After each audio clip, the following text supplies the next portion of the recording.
हमारे साथ में मौजूद है एडवोकेट सारिक खान। वकील साहब कैसे हैं? एकदम बढ़िया हूँ। ठीक ठाक है? बहुत बढ़िया। आप समाजवादी पार्टी से आप जुड़े हुए हैं, लेकिन समाजवादी पार्टी के जो प्रोग्राम होते हैं उसमें बिल्कुल नदारत रहते हैं आप। पहले भगवत जी के साथ में दिखते थे, पुरुषोत्तम गंगवार भी आपके मित्र हैं, लेकिन ये देखा जा रहा है इनके जो भी कार्यक्रम होते हैं उसमें एडवोकेट सारिक खान बिल्कुल नदारत है। क्या बुलाया नहीं जाता आपको, या जाते नहीं है, या कुछ समस्या पैदा हो गई है, क्या वजह है? नहीं, ये सब एक तो मैं पेशे से अधिवक्ता हूँ, तो थोड़ी समय की भी कमी रहती है, और बाकी जो कार्यक्रम होते हैं लगभग ऐसे ही दिन और ऐसे ही समय पे होते हैं जिन दिनों में मेरा कचहरी का टाइम होता है। एडवोकेट तो आप पिछले 10 साल से, मुझे लग रहा है 10 साल से नवाबगंज प्रैक्टिस कर रहे हैं। इससे पहले से आप एडवोकेट हैं? 20 साल से। 20 साल समय हो चुका है। लगातार रहते थे आप, भगवत जी के साथ में दिखते थे, उनके साथ में मंच पे दिखते थे, लेकिन अब नहीं दिखते हैं। बड़ा सवाल ये है। नहीं, अब ये तो आप भगवत जी से ही पूछें, ये इसका जवाब तो भगवत जी बहुत अच्छा दे सकते हैं, या समाजवादी के सारे लीडरान दे सकते हैं। एक मैं ही नहीं, बाकी भी बहुत सारे लोग आपने देखा होगा वो कम सक्रिय दिखते हैं समाजवादी के मंचों पे। तो ये तो सवाल आप विधानसभा अध्यक्ष जी से, जो विधानसभा प्रभारी पूर्व प्रत्याशी आदरणीय मंत्री जी भगवत शरण गंगवार जी से, या जिला अध्यक्ष जी से, इन लोगों से आपको पूछने चाहिए कि आखिर समाजवादी पार्टी के पुराने लोग वो मंचों पे और कार्यक्रमों में नजर कम आ रहे हैं, तो वजह क्या है? राजनीति में कोई भी चीज स्थायी नहीं होती है, और बहुत पुरानी एक लाइन है कि राजनीति में कोई भी स्थायी मित्र और स्थायी शत्रु नहीं होता है। तो ये तो सब समय का फेर है, और हर आदमी जो है वो राजनीति में अपने हिसाब से चलता है और राजनीति करता है। नहीं, वजह कहीं ऐसा तो नहीं है कि आपके भाजपा में मित्र ज्यादा हो गए हैं, जिससे समाजवादी के जो नेता हैं उनके मंच पर आपका बैठना कम हो गया है? क्योंकि रमेश गंगवार जो है वो भारतीय जनता पार्टी से विधानसभा चुनाव की तैयारी कर रहे थे अभी तक, वो आपके अभिन्न मित्र हैं। हाँ है, बिल्कुल है। विधायक जी से भी आपका संपर्क रहता है, तमाम जो भाजपा के नेता हैं उनसे भी आपका तालमेल है, तो कहीं ये वजह तो नहीं है कि समाजवादी के जो बड़े नेता हैं उनसे आपकी दूरियां बन गई? मैं इस बात को बड़ा स्पष्ट कर दूं, मैं ऐसे परिवार से हूं, मैंने कभी कोई धर्म, जाति, पार्टी, इन सब चीजों को कभी महत्व नहीं दिया बचपन से ही। आदरणीय विधायक जी डॉक्टर MP आर्य साहब विधायक बाद में हुए, और वो मेरे पारिवारिक व्यक्ति हैं और डॉक्टर हैं, बहुत बड़ा हॉस्पिटल अपना एक नवाबगंज में संचालित कर रहे हैं।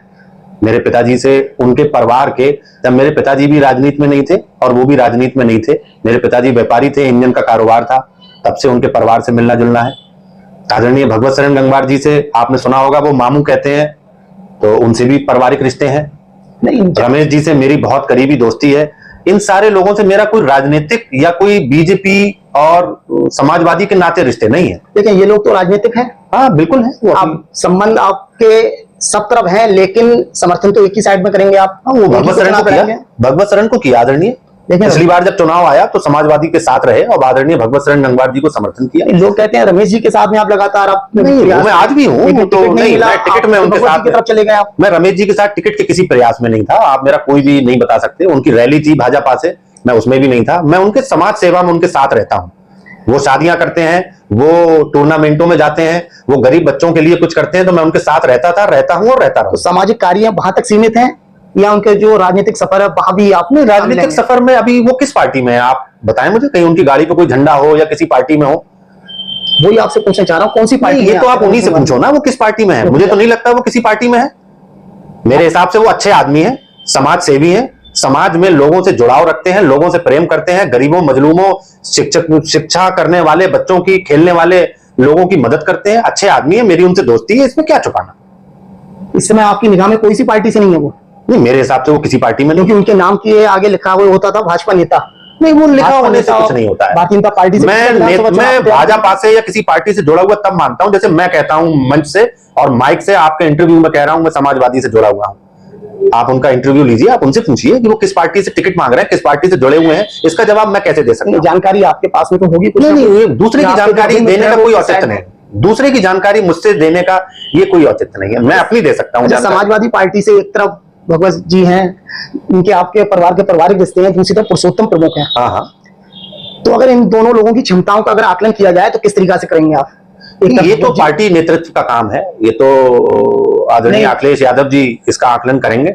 मेरे संबंध पुरुषोत्तम जी से भी हैं, वो मेरे मित्र हैं, मेरे भाई जैसे हैं, और आदरणीय भगवत शरण गंगवार जी से वो मेरे पपेरे भाई हैं। मैं उनको वही सम्मान देता हूं। मैं अपने भाषण में भी उन्हें पिता तुल्य कहता हूं, तो ये आकलन तो पार्टी का है, हम तो पार्टी के आदमी है। अगर टिकट पुरुषोत्तम जी को मिलेगा उनको लड़ाएंगे, आदरणीय भगवत जी को मिलेगा उनको लड़ाएंगे, और जितने भी लोग टिकट मांग रहे हैं उससे पहले चाहेंगे किसे? नहीं, हमारे चाहने से कुछ होगा भी नहीं। आप देखिए, आपने, मैं बड़ा स्पष्टवादी व्यक्ति हूं, आपने कभी मेरा फोटो आदरणीय अखिलेश जी के साथ में नहीं देखा होगा। मैंने कभी मिलने का प्रयास भी नहीं किया, क्योंकि मैं बरेली तक सीमित रहना चाहता हूं।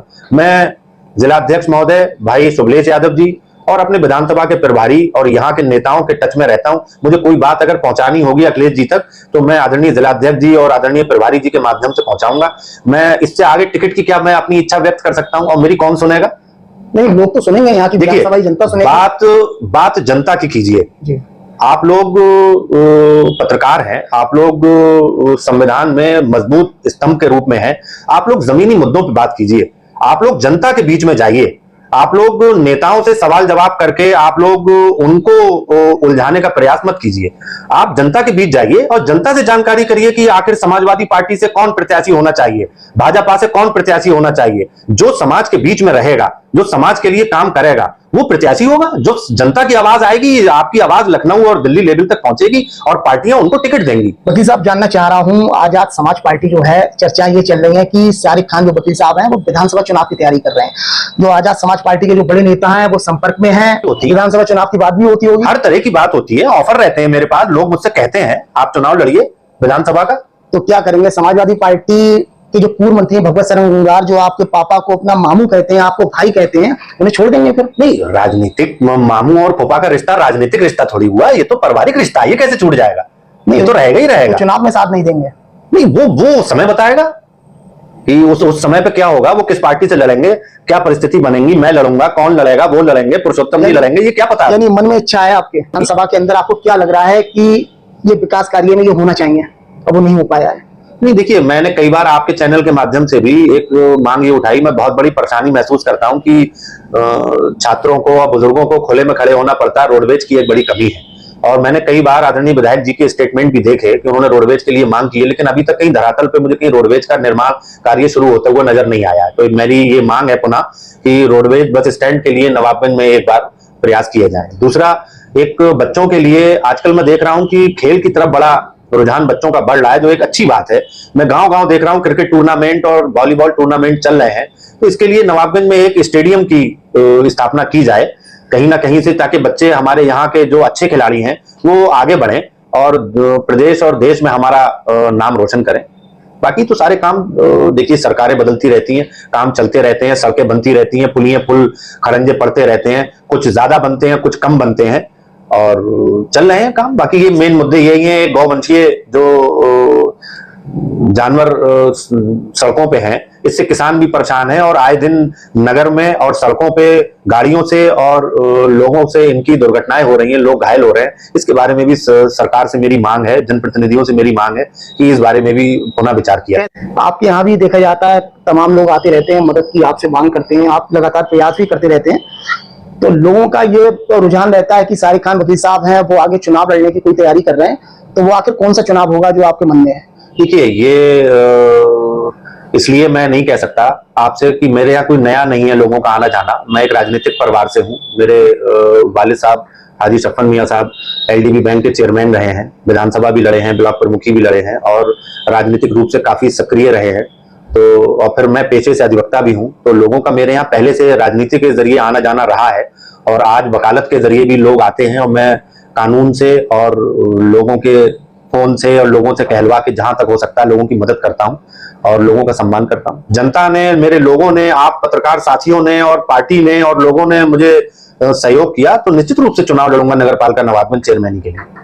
लड़ेंगे? बिल्कुल लड़ूंगा, वो समय आने दीजिए, परिस्थिति बताएंगी, सामान्य सीट होती है नहीं होती है, क्या परिस्थिति है। मेरे अपने लोग, मेरे नवाबगंज में 25 वार्ड हैं, नवाबगंज नगरपालिका में।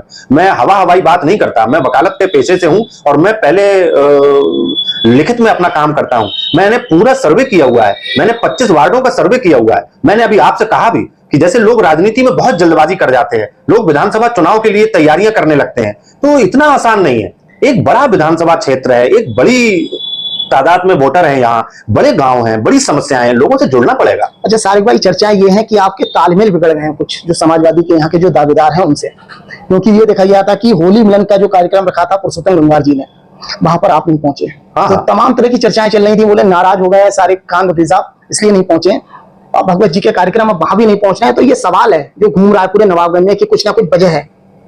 देखिए, वजह तो कोई खास नहीं है मेरे, क्योंकि कोई फर्क नहीं पड़ता।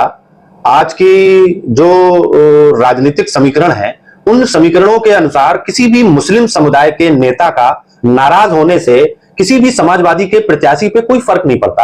क्योंकि जैसे आपने पहले देखा होगा कि बहुजन समाज पार्टी से जिसको भी प्रत्याशी बहन मायावती जी बनाती थी, तो उनका अपना एक वोट बैंक मजबूत था, वो वोट बैंक से शुरुआत होती थी। आज की जो राजनीतिक समीकरण है, उसमें मुस्लिम वोटर जो है वो आदरणीय अखिलेश यादव जी के साथ है। तो चाहे मैं नाराज हो जाऊं या मेरे वालिद नाराज हो जाएं या कोई भी मुस्लिम लीडर नाराज हो जाए, मुस्लिम का वोट हम लोग रोकने में, विकृत करने में कहीं सक्षम नहीं है। इसलिए हमारी नाराजगी का कोई औचित्य नहीं है, चाहे कोई भी मुस्लिम लीडर हो। मैं सबके लिए कह रहा हूं, तो नाराजगी मेरी या किसी भी समाजवादी नेता की नाराजगी का कोई महत्व नहीं है इस समय।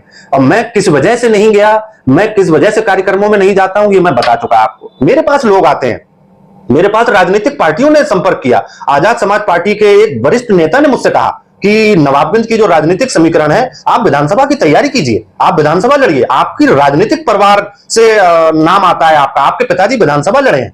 लेकिन मैं अभी इस बारे में कोई भी अपना मन नहीं बना पाया, क्योंकि बड़ी विधानसभा है, बड़े गांव हैं। आज के चुनाव इतने आसान नहीं है, बहुत रुपया चाहिए है, भागदौड़ के लिए बहुत समय चाहिए है, बहुत बड़ा एक ग्रुप बनाना, कार्यालय बना के उसको मैनेज और मेंटेन करना, सेक्टर वाइज इस क्षेत्र को बांटना, सारी वोटर लिस्टों का निरीक्षण करना, एक बाकायदा स्टेनो बिठाना पड़ेगा, एक कंप्यूटर पे आदमी बैठेगा, तब जाके कहीं आप विधानसभा की तैयारी करने का मन बना पाएंगे। लेकिन आपको नहीं लग रहा है चुनाव जो है वो 4 या 5 महीने बचे हैं? नहीं, 4-5 महीने बचे हैं, जिनको लड़ना है वो अपनी तैयारियां कर रहे हैं। तैयारियां कहाँ चल रही हैं फ्रंट पे? आप कहाँ, आपको लग रहा है कि फील्ड में वो लोग दिख रहे हैं, सिर्फ अपने कार्यालय में दिख रहे हैं और रुपए के ऊपर चुनाव लड़ना चाह रहे हैं? बोले चुनाव नजदीक आएगा भैया, पैसा हम पे बहुत है और चुनाव से मैनेज कर लेंगे। तो ऐसे लोग कामयाब नहीं होते हैं। और आप पिछले 5 साल पहले भी उठा के देख लीजिए, ये तो राजनीति है और ये चुनाव है, ये एक सतत प्रक्रिया है, ये एक त्योहार है।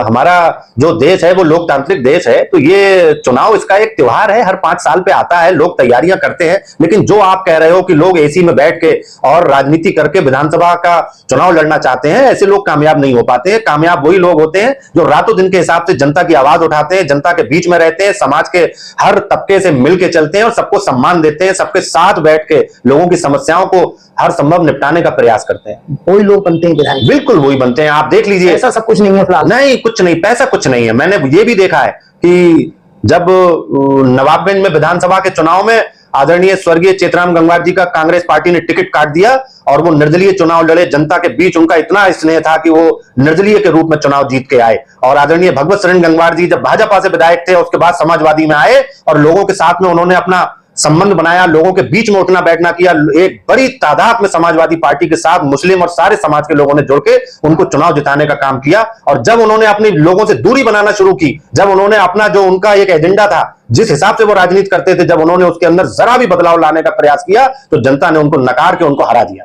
तो चाहे वो कोई भी हो, चाहे मेरे पिता हो, चाहे पिता तुल्य आदरणीय भगवत शरण गंगवार जी हो, अगर समाज के बीच में रह के, अगर ईमानदारी के साथ जनता के साथ जुड़ाव रखेंगे, निश्चित रूप से वही राजनीति में कामयाब होंगे। चाहे वो भगवत जी हो, चाहे मैं हूं, चाहे डॉक्टर MP आर्य साहब हो, चाहे पुरुषोत्तम जी हो, चाहे रमेश जी हो, A to Z कोई भी।